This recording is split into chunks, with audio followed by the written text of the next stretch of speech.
Hello, I'm William DeMille, and welcome to our live Q&A on our Thursday evening Q&As about gardening and farming, homesteading, and growing the most nutritious food in the world, and having the most successful gardens of our entire lives. Tonight we are going to be discussing this very short book called The Strangest Secret by Earl Nightingale, and then we will open this up to Q&A, and we can talk about any gardening questions you may have. And then we are going to end. So it's going to be fun. Okay, here we go. There's 9 ways that I help people grow food. We've got a YouTube channel. We have a weekly Q&A, which is what this is every Thursday night, except for the Thursdays we don't do it, like Thanksgiving. We have a Patreon channel where you get all the most recent content of me in my garden doing fun things. I'm a soil laboratory, so you can come and learn how to have the very best soil in the world. You can bring your soil tests to me and we can look at it together, or you can send them in the mail and I can do it that way. Well, I do a class called the Georgic Schoolroom that's 17 weeks long. It's in the summertime where people come and I teach them all kinds of fun things about homesteading. We have a 3-day boot camp where you come and learn how to grow the best garden of your life. And I am available for consulting if you need consulting for your own farm business. I just recently published a book last year called Worry-Free Eating that is about the 4 ecological processes so that we are working with nature and using the things that nature has taught us how plants grow instead of all of the expensive things that we do in modern agriculture.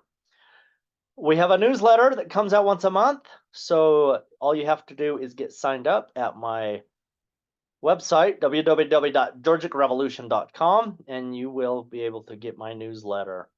The spring boot camp is coming up on April 25, 26, 27, so that is just a couple of weeks away. So that'll be fantastic, and the price is $500 for an individual, $800 for a couple, and it is here on the ranch where I live, the Sorensen Ranch, at the Georgic Schoolroom. And this picture that's on this slide shows the one of the first boot camps I did. And so there's a crowd of people here and we grow gardens together as we learn how to do this. We do this for the purpose of growing the best food so that people can have the very best nutrition. And it's for all people. I've had professionals come, I've had families come, I've had kids. Everybody's invited to this event. So now you know. The summer class, the Georgic Schoolroom, starts May 20th, and we're still taking applications. So if you know a person who can be here for 4 months this summer, they will learn all about soil health, regenerative agriculture, permaculture, biodynamics, holistic management, silvopasture, Georgics, ecological agriculture, ecological literacy, and profitability in farming, and herbs. We're going to have an herbs section this year. And so that will be herbs for humans, culinary herbs, medicinal herbs, and medicinal herbs for animals and for plants. So we're incorporating that into our curriculum this year. And our book list, here's the schedule for our book list. So we are on The Strangest Secret today, April 4th. And then next week will be 12 Rules of Life. Start reading that in quick because it's a long book. The next week is Holistic Management. That one is also a pretty long book. I suggest for these longer books that you listen to them like on Audible or have a Kindle version or something and have your phone read it to you. Especially Holistic Management, because it is a hard book to get through. It's very scientific and it's very technical, and it's a harder one to read, especially for people who have not read 90 to 300 books in their life. If you're a new reader and you've only been through 20-30 books in your life, you want to listen to that one first. But that is a book that's going to go down in history as one of the books that, in 200-300 years from now, there's a good chance that this is going to be a classic, a book that stands the test of time. So anyway, next week, 12 Rules of Life. the week after that, holistic management, and then boot camp will be April 25, 26, 27. So we will not have this class that Thursday because I will be doing boot camp. All right, so just an idea here. For those of you who are coming to the Georgic schoolroom, and I will send this out in an email in the coming weeks, but just a heads up. For those of you who are coming to the Georgic schoolroom this summer, send me a list of things you want to grow in your personal garden, okay? Things like, I just kind of want to know what you want to grow. There are some things we won't be growing because they simply won't grow in our climate. You're not going to plant peach trees because they take a long time to grow to get a peach. We want to grow things that are going to give you a harvest. So here's a list. If you have your phone, just take a picture of this real quick. But things like tomatoes, carrots, peas, peppers, green beans, here's the list. Take a look at this, and then just send me a text or an email and just let me know what you're really excited about. Now, we will have these things available, but if all my students want a lot of one thing, I may need to plant a few more transplants for you so that we're ready for you when you get here. So just give me a heads up on what you're super excited about. And there you go. So I'm going to move to the next slide. Hopefully you got a picture of that already. The book discussion tonight. The book discussion. This is fun stuff. I'm excited about this book discussion.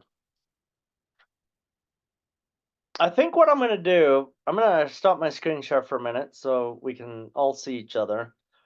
And I want to start out with you guys. If you read the book, I'd love for you to just unmute like super quick and go ahead and tell me, share with me if you liked the book, if you hated the book, if you thought it was good, if you thought it was too weird, if you actually did the exercise that he said in the book. Just tell me what are your thoughts about the book?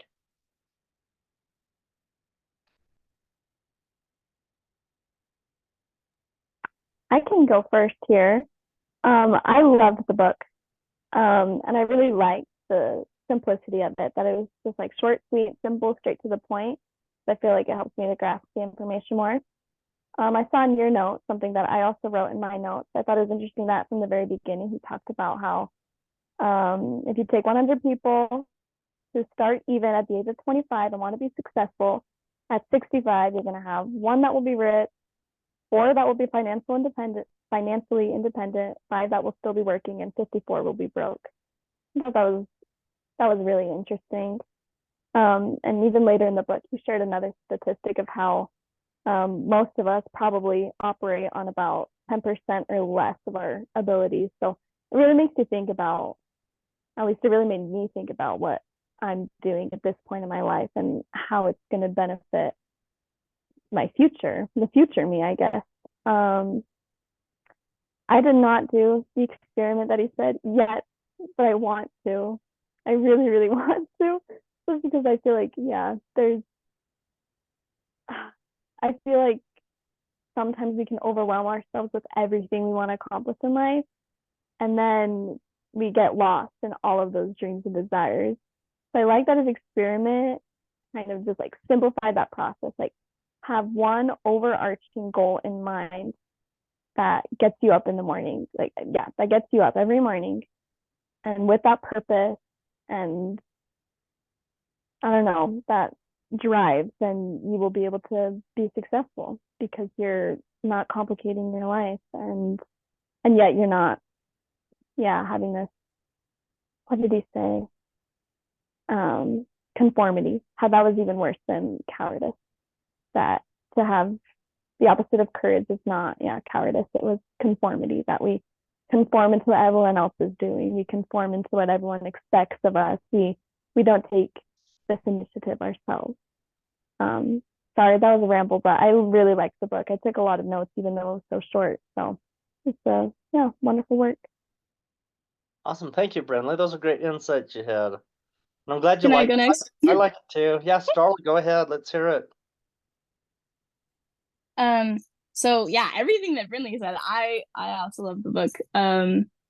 And I think to kind of add to what she was saying about it already is he, like, what I got from it was that he basically said that those that are successful are those that become who they want to be, you know, who accomplish their goals.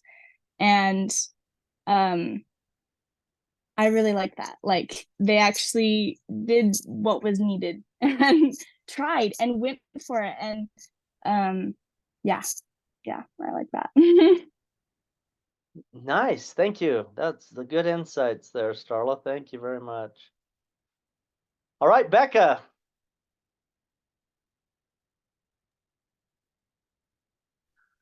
I liked the book, question mark.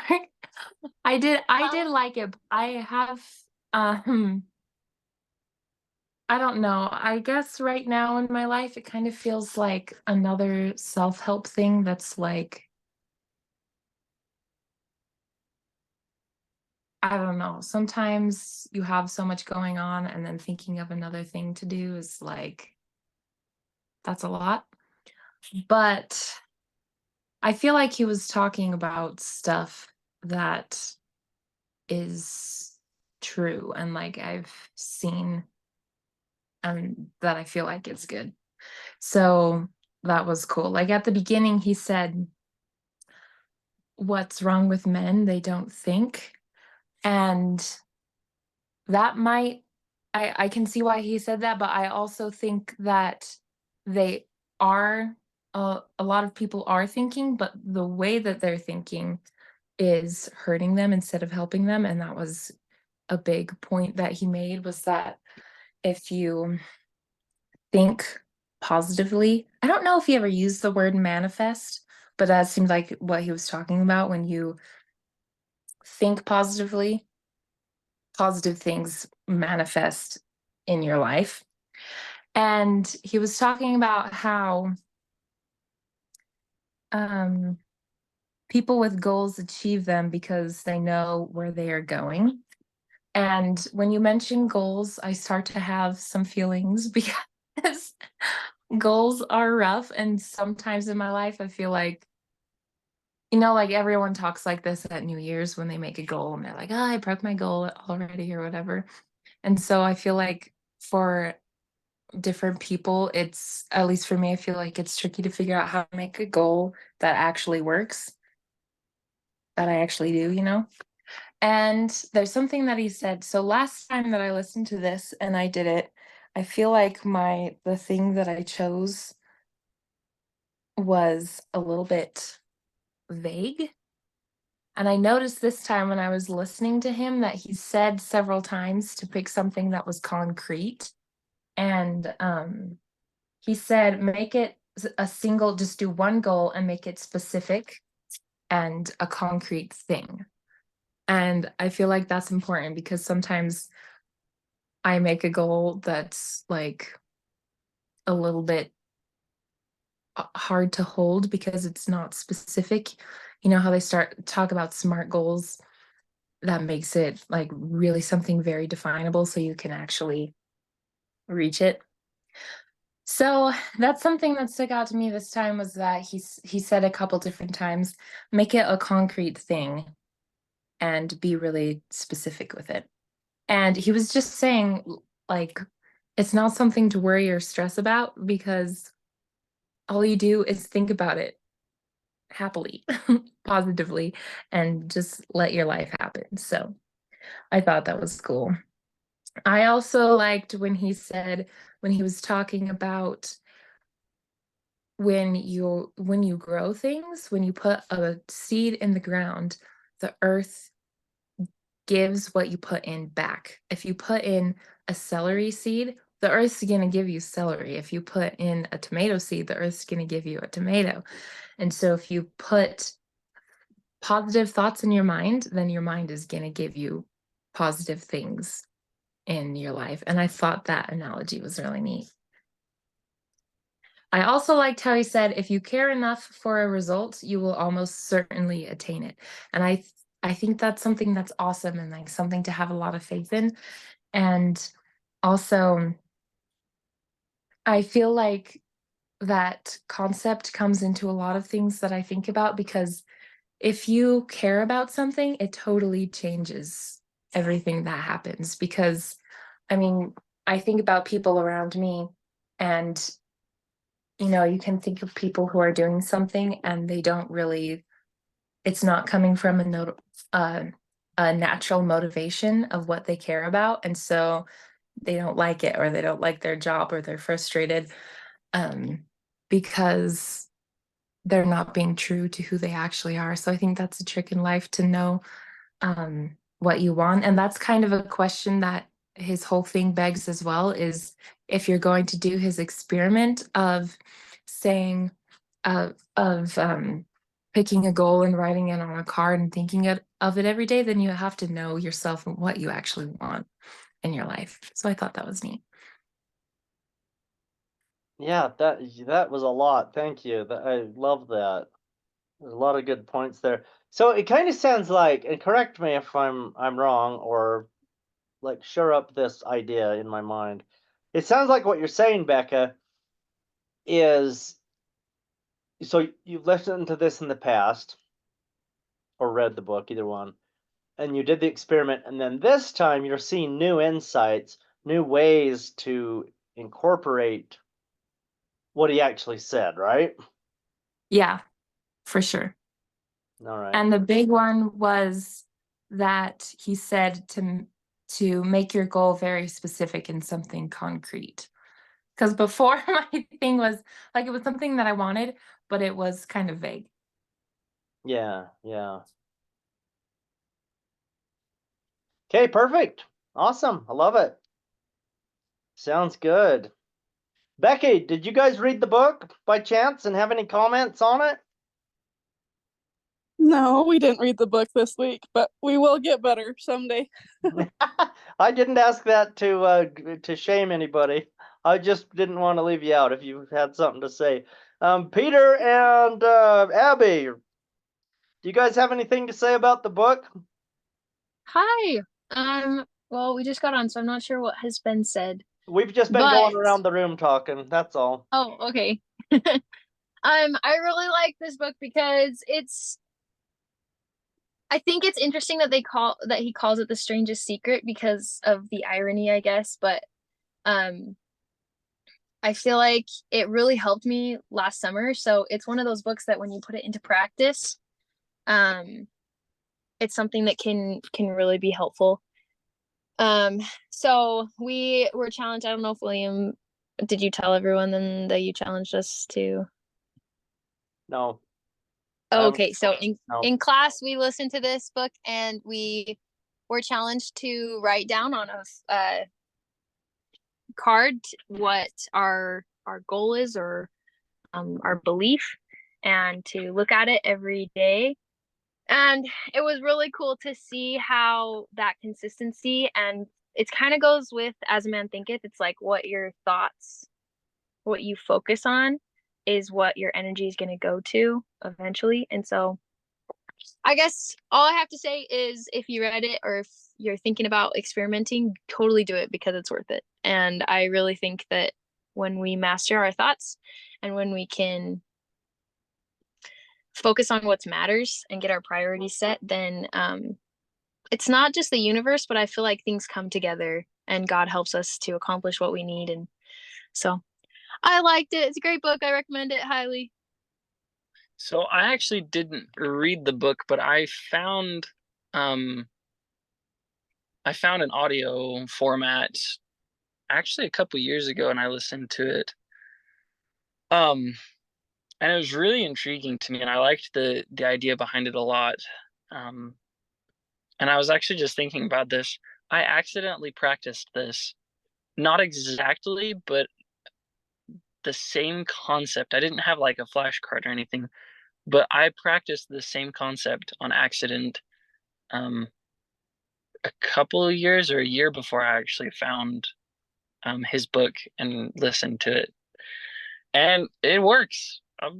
It does. It really does work. Just saying.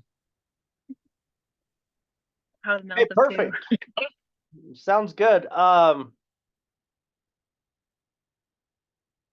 Man, I could say a million things. I wonder what to say.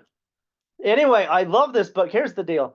So last year we did this in class. Abby said that. We listened to it because it's like a 30-minute recording is all. So we listened to it in class as a class. And towards the end, I threw everybody, I probably literally did throw out 3x5 cards because that's the way I am, because we got to have fun, right?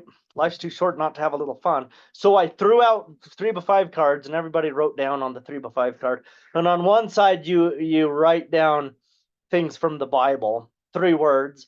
And then on the other side, you write down your concrete, specific goal. What do you want to accomplish? And then you look at it every day for 30 days, because what we think about is what we get. And that's just the way life is. What we think about, we get. So it's fun when people write down something that's not specific. Like Beck, I don't mean to pick on you, but you shared just a minute ago that you wrote down things that were not super concrete. They were not super specific. If you want to clear that up and argue with me and say this differently, you're certainly welcome, and please do. But that's what I got from what you said. And therefore, the goal that you got, you didn't really get a goal because it was vague. So what you got in your life was vagueness. And we're going to assume that that's true unless you want to come back on and correct me. And then Peter says he didn't even do it the way that it said to do it, but he did it on accident, and he didn't even know he was doing it right, but he did something right, and then he gets his goal. So anyway, but it's fun. It's just fun how this works. Abby, if you would be willing to share really quick, you said that you did this, and then you alluded that you had good results. In class, I try not to put people on the spot, so last year we never really followed up to see if did this experiment work for you. But so now I'm going to put you on the spot, Abigail. Do you feel like it actually worked for you? Yeah. Okay, so to give you guys context, last year I was really trying to figure out what my talent I could use my talents and gifts for, to find my mission in life, to, or if you don't know what that is, kind of like figure out my purpose or what I can do. And so that was one of my goals, was to not just figure out what my mission was, but to live my mission. And so Mari isn't on the call today, but last summer I looked at the card and I was like, okay, how am I going to live my mission? And you guys, I can tell you about what my mission is later, but I found that part of it was connecting people and helping people to figure out how they can get education in the gardening field. So I thought Marketing Williams class would be super awesome in helping to find people that want to learn. And so I was like, well, if I'm going to live my mission today, because that was my goal and I want to find my mission, then at least I know this part. So anyways, long story short, I called Mari's aunt and said, hey, introduce myself. And I did it. And so I did a lot of those calls. Mari was the one. It was just cool to be able to connect with her, and she figured out about the class, and now she's coming, and it's super exciting. And so I don't think I would have done that or had the guts to do it when I did if I hadn't been thinking about it for the past, like, I think it was 10 or 15 days before that I had just been thinking, okay, what can I do? What is my mission? How can I live it every day? What can I do? And I was just constantly thinking about it. And I've found that with a lot of things. So I could probably share a bunch of examples. Peter's example is actually really cool, and I'm going to share it because it's I think it's really cool for people who are looking for an internal companion. Because, is this okay? Mm-hmm. About 2.5 years ago, Peter wrote a letter and he wrote down exactly what he wanted in a spouse. And he thought about it and he prayed about it, and he really he made this really important, and he wrote down a list and a letter for his future person. And I just want to dive in real quick and add, it wasn't just like, this is what I want, give it to me. It was, this is what I'm looking for and this is what I want. How do I prepare myself for someone like that? And how do I become the person that that kind of person wants to be with? And I spent a lot of time and energy and effort to that end, just refining myself and working on my character and becoming the kind of person that I thought that that kind of woman would want to be with. And there were some points when I was like, oh, this is dumb, it's not working, and I just kind of lost hope and lost sight of it. But the Lord was very kind and gently guided me back to it in subtle ways. And then last summer I met Abby, and Okay, my turn. Okay, so You guys then are funny. okay, but I'm trying to make this short.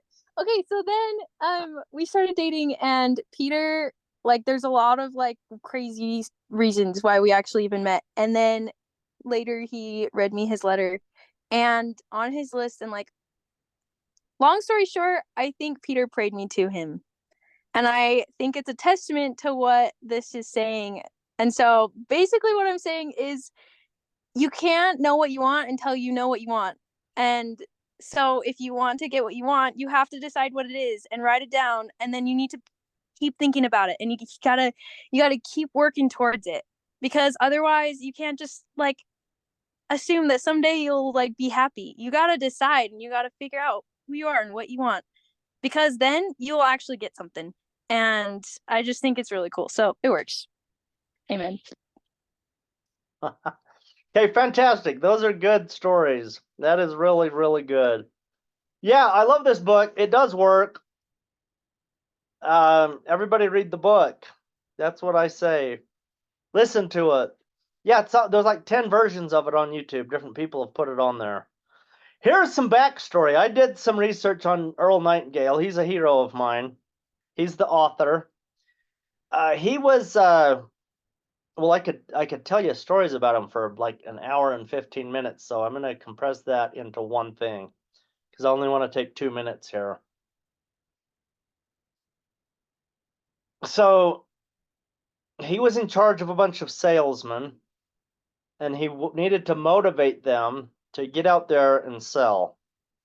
So this is this thing that we read or listened to, The Strangest Secret, was his speech that he gave to motivate the salesman. And he got on the radio. This is back in the day before TV. Radio was the technology.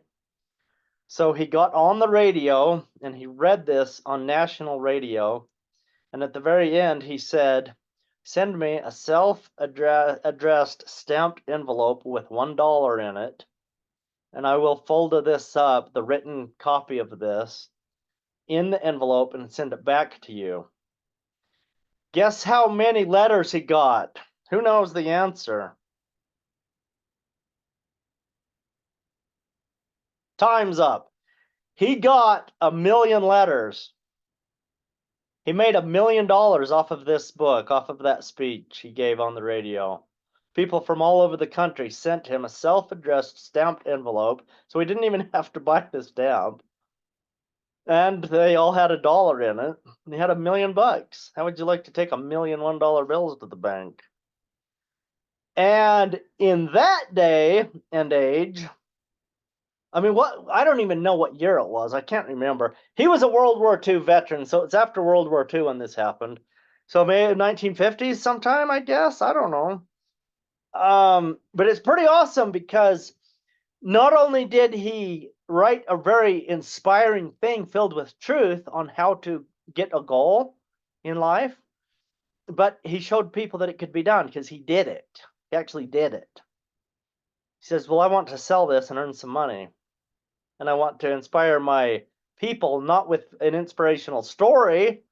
I want to show them that I can sell my own work. And so he had all this background stuff in his own head. And so that's pretty awesome. So I don't know what the dollar was worth then. What did $1 buy in the 1950s compared to today. It was probably 10, 20 times more than it buys now. I don't know. I guess it depends what you're buying.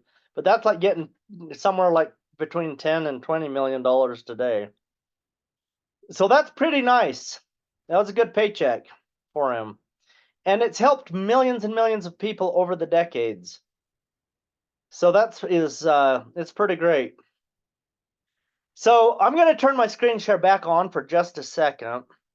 And I'm going to show you my notes, but I'm not going to go through them because it'll take all night.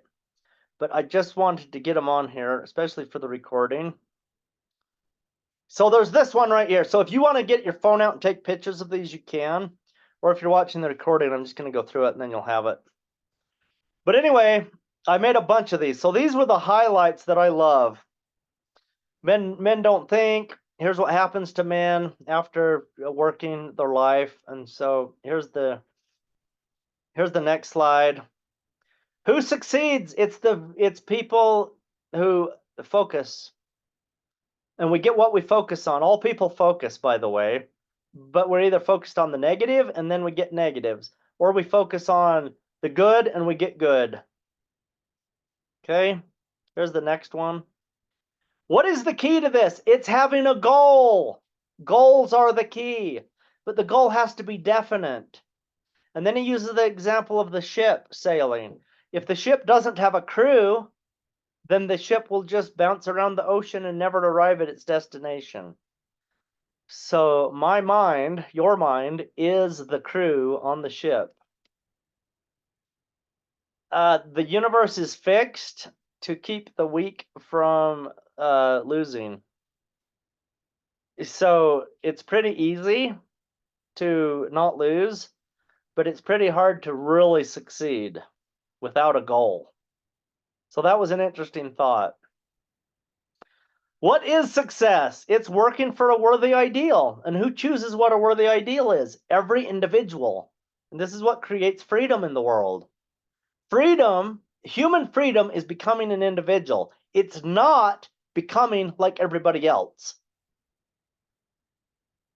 And so that's a discussion that takes 4 hours to understand, but I'm going to leave it at that. The key to success, we become what we think about. These are some of the people that he mentioned in the book, and there were 4 or 5 more. I didn't get them all, but he talks about Emerson and William James, Norman Vincent Peale, William Shakespeare, George Bernard Shaw, and there were some other great people that he mentioned in here. So it's pretty neat because he was drawing from the great thinkers of the time, and even the past time in history. A concrete and worthwhile goal is the key, not worrying or thinking too much or having confusion or frustrations and anxieties and fears. Those are the things that bring us not what we want. And then he has the idea of we can either plant something in the soil, corn or nightshade, that are both going to give you a beautiful crop. But do you want a harvest of poison, or do you want something that is useful, like the corn? And that is exactly how our minds are. What are we putting into our mind? Because we're going to reap what is in our mind.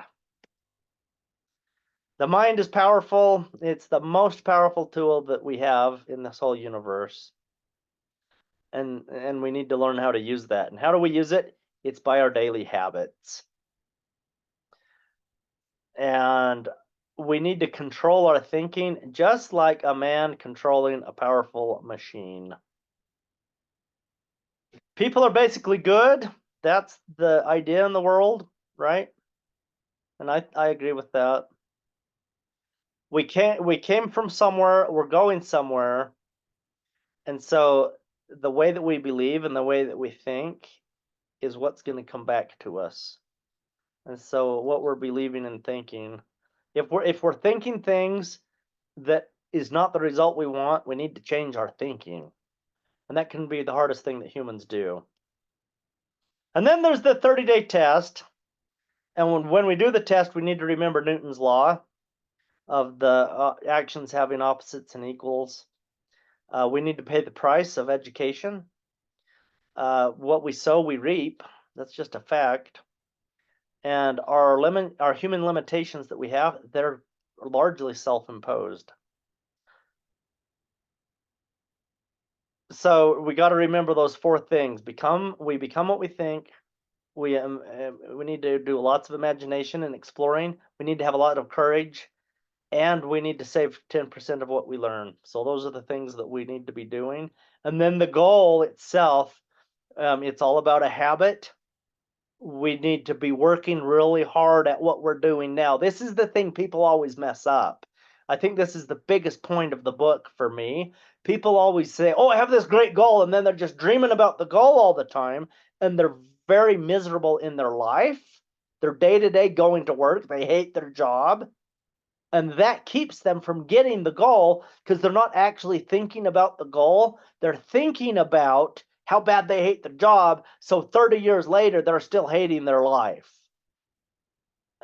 So in the job that you hate, go the extra mile. Work it harder than anybody else at that job. Give your employer everything plus an extra mile. And that's how you will get the goal that you dream of, that you want, is by doing the extremely hard work at the thing that you may hate right now. And he's very clear in this about it, but it's so short and he says it so quick that most people miss that. And nowadays it's rampant. We have thousands of people nowadays who are like, oh, I'm just going to quit my job because I don't like it. I want to be a famous YouTuber, so I'm just going to go do YouTube. And then they're living in their parents' basement for 3 decades being a YouTuber and they never make any money. It's because they never worked hard to actually help somebody. You have to go through that hard work at the thing you don't like. And it's right there in the book, man. Read it or listen to it again. That is one of the major keys. You need to be calm and cheerful and peaceful. You need to do your current job like you've never done it before. You need to have persistence, and persistence is faith. Faith and persistence are the same thing. I loved how he pointed that out. And then, of course, if you're failing, start over, because it's not going to work.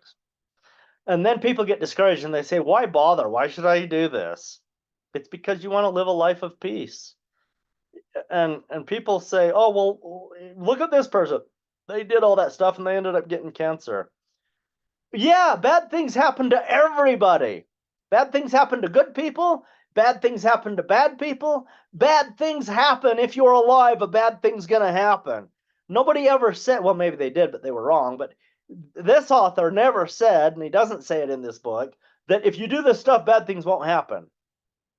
That's not what he's teaching. What he's saying is work super hard, do the best you can do. And by doing all these things we've talked about, why bother? Because you will have peace in your life. That's why. Okay, that is it for this thing. I just want to remind you that this is brought to you by Survival Garden Seeds, and we're going to open this up for Q&A right now. If you have garden questions, ask them immediately, and we will get into this.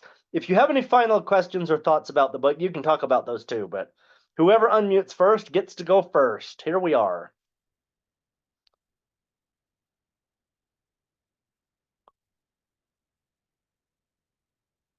Okay, I have a question since nobody unmuted yet. Why do we talk about these books about self-human improvement in a gardening world? Because this is certainly a gardening and farming and food production class.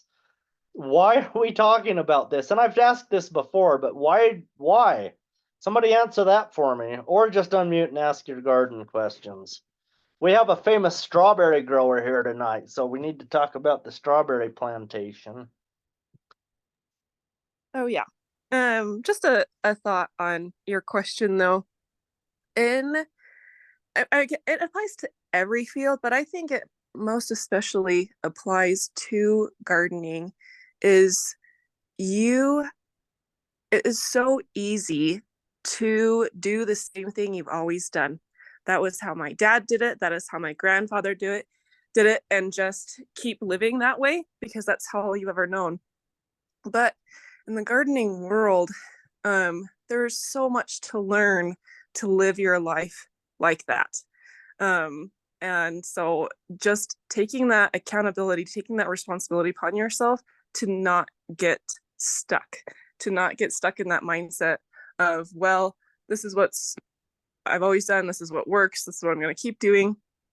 I'm not saying that you should like always change things, but I do think you should always be learning and experimenting and growing.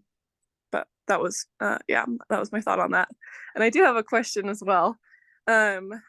So my area that I am going to put my strawberries in is the beautiful Nevada desert, and there's lots of sagebrush.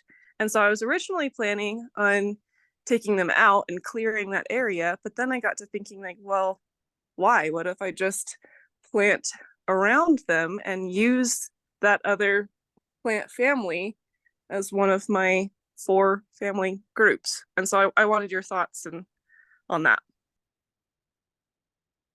Okay, first of all, thank you for your comments on the why we read these classical works that help us become better humans.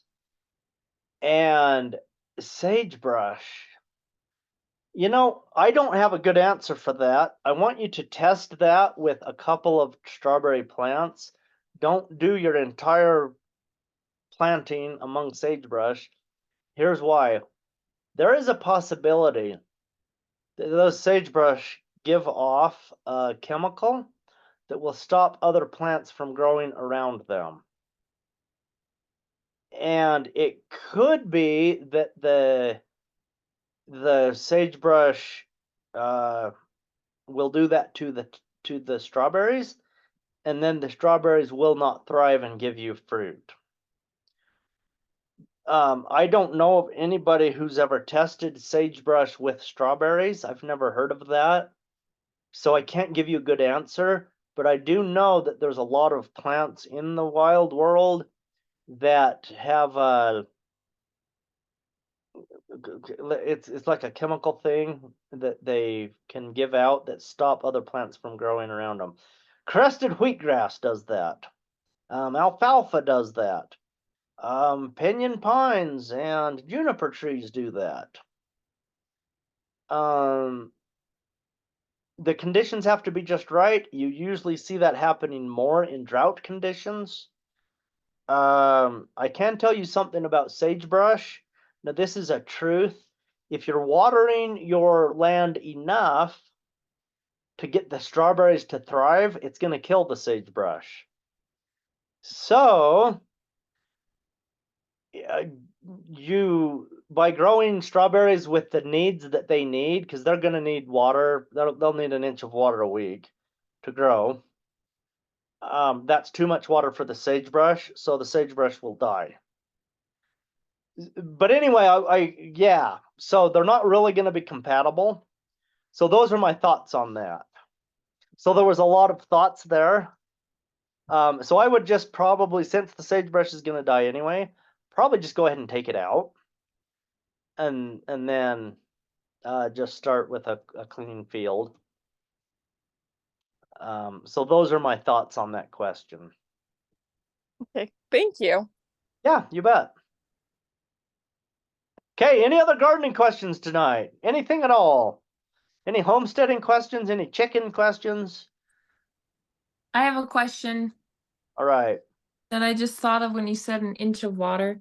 Yeah. When I was starting to grow stuff and I was reading the instructions on seeds or whatever, it would say, this plant needs an inch of water a week or whatever. And I was so annoyed because that information is useless to me. What does that mean? How am I supposed to you're measure right. water on one plant from my watering can? Okay, so what in the world is practical information? What does an inch of water mean? Put a rain gauge in the middle of your garden, turn on the sprinkler, let the sprinkler run for 4 or 5 hours until the rain gauge gets up to 1 inch. And then you know, and so you're going to be out there timing it, okay? When the rain gauge gets up to 1 inch, your garden has 1 inch of water that has been sprinkled on it. So that's what it means. And so if you sprinkled your garden for 2 hours, with this, like you turn your tap on all the way, and so that's a set amount of water that's coming out. You know how much is coming out, and it took 2 hours to get it up to 1 inch. Then you need to sprinkle it that much. Now, if you're in the hot Nevada sun and in the middle of the summer and things are drying out really quick and your plants are dying, then maybe it's better to give it 1/4 of an inch 4 different days a week, but it still had an inch of water a week. Instead of getting the inch all at once, spread it out over the course of the week. Now, if you're using drip lines, you won't have to use as much water because you'll have less evaporation than a sprinkler. So how do you measure that? Well, put a rain gauge under one of the drippers that's dripping out, and then just measure it that way. So on a drip line, there'll be one emitter, like they come out every 6 inches or every 1 foot, depending on what style of dripper you have, and then turn it on and see how many hours it needs to be on to give you 1/4 of an inch. And so if it's dripping out and you get 1/4 of an inch in 1 hour, then you're going to be running that for 1 hour, 4 days a week. So Monday and Tuesday and then Friday and Saturday, or mix it up however, like every other day, whatever. So that's how you would measure it with a drip line. Did that make sense? Yeah, that was good. Thanks. All right. Okay, any more garden questions? Any homesteading questions? Any questions about canning peaches or chasing a goat through the briars? Political questions. You might not have an answer to this question, but have you found any good ways to keep your chickens from destroying your garden? How do you keep chickens from destroying the garden? You put them in a chicken coop and you don't let them in the garden. Okay, that sounds great. Here's the problem with that answer, and let's have this conversation, Brenly. Why are the chickens in your garden? Because you've heard that it's good because they'll eat all the bugs? Fantastic. That's a good reason, because they will go out there and eat a ton of bugs. So if you have an epidemic of bugs, go ahead and let them out. But you have them in a chicken coop and you let them out like 30 minutes before dark, about the time they want to go to roost. Open the door. They'll be excited to get out. They'll run out there and they'll chase bugs for 15 minutes. Right as it's getting dark, they'll all go back in the coop and get on the roost, and then you shut the door. And then they haven't had time to scratch and destroy the garden. If your chickens are just running around all the time anyway, you need to get a chicken coop to control them, because yes, they will absolutely destroy your garden. Gardeners and chickens do not get along real well if you actually want to have a really productive garden. Thank you. That was perfect. No, Hey, that's did what we that needed solve to your hear. problem? Yes, Okay. we're new chicken owners, so we still don't quite know how to work it all out, but All right, good. I like that. Yeah, so in the class this year, we'll be playing with some of that stuff because we have a chicken coop right in the middle of all our gardens. And I have about 30 chickens or whatever. And so, yeah, we'll be learning all about chickens and that. People say the same thing about ducks, because you read all the gardening books, you watch all these YouTube videos, and they say if you have slugs in your garden, which is a problem in wet areas, wetter climates than there's even slugs around here. But not really outside. But in certain areas in the West, you can have slugs. Say California, they're along the coast in Oregon. Slugs and snails are a massive, huge problem. Where it rains a lot, slugs are a big, big problem because they eat all your leaves of your plants. But ducks are one of the best things to go out into the garden and eat the slugs. They love slugs and snails. For some reason, it is their food of choice. And so people go, oh man, we're going to order 30 ducks. And then they just have these ducks and they're like pets and they're just walking all over the yard and everything. And then a year later, you go see them and they're like, where's your ducks? Oh, we got rid of them. That was the worst experience of our life. Because there can be some real drawbacks to ducks. You have to have this livestock. They have to be contained and then you use them as a tool. Like, I don't know, like a steel grinder or a cordless drill or a skill saw. Those are fantastic, wonderful tools, but they're really not appropriate toys for 3-year-olds to play with, or they're gonna hurt themselves really bad. They're gonna cut their hand off. You know what I mean? And that's how ducks and chickens are. They're a fantastic, wonderful tool for farming, but they have to be managed appropriately because they can be very dangerous and they can kill everything, and they will. They'll kill everything. Okay, if you have any more questions, this is the 10-second rule. We're doing 10 seconds right now, and then I'm shutting this off. But I have like 10 more minutes, 10, 15 minutes if anybody has anything. So it's up to you to click unmute and start talking. I did have one more question. So Fantastic. a few weeks ago, when I talked to you about companion planting and suggestions for what to plant with the strawberries, you had suggested either like a garlic or onion. Yeah. And I was a little bit nervous about the idea just because I don't want that garlic or onion or whatever to go to waste, but I'm nervous about taking on another crop and harvesting it. And so I was thinking more about something that doesn't necessarily need to be harvested. Just like flowers or herbs or something where I don't know. I don't need to worry about it rotting in the ground. Yeah. And I just wanted your thoughts on that, if that would work or if yes. Okay, so here's my thoughts on that. You want a crop that is like really easy to take care of, that will not shade your strawberry plants. So that's why I suggested an allium, meaning the garlic or onion. Those are in the allium family. The alliums are going to be really good because they will not shade. They're not a big plant. They don't shade anything. They're not going to compete with the light that your strawberries need, because your strawberries are only going to be 6-8 inches tall. You know, maybe 12 inches tall. Some varieties that get super big, but most varieties are like in that 8-inch range height. And most other plants that are out there are going to get bigger than that, and then you have a shading issue. And anytime you cut out light to your primary crop, it slows down the growth of that primary crop because it's simply being shaded, so you don't get as many strawberries. As far as the garlic goes, you plant it in the fall. We're talking here in northern Nevada, we're talking like September. So early to mid-September would be the perfect time to plant it in your climate over there in Elko County. Okay. So, and then you don't have to do anything until July. Sometime in July, what's going to happen is those garlic leaves coming up that stalk will be up there in the sky.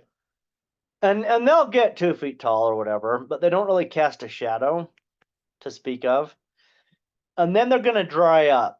Once the leaves start, like an inch or two of the end of the leaves are turning yellow, you would go through and let's say I don't know, I forgot how big you're thinking, like 1/4 of an acre. And if you're putting a garlic clove in between every 2 or 3 plants, I don't know, you could harvest that in probably 2 days, you know, and working for 2 or 3 hours on those 2 days.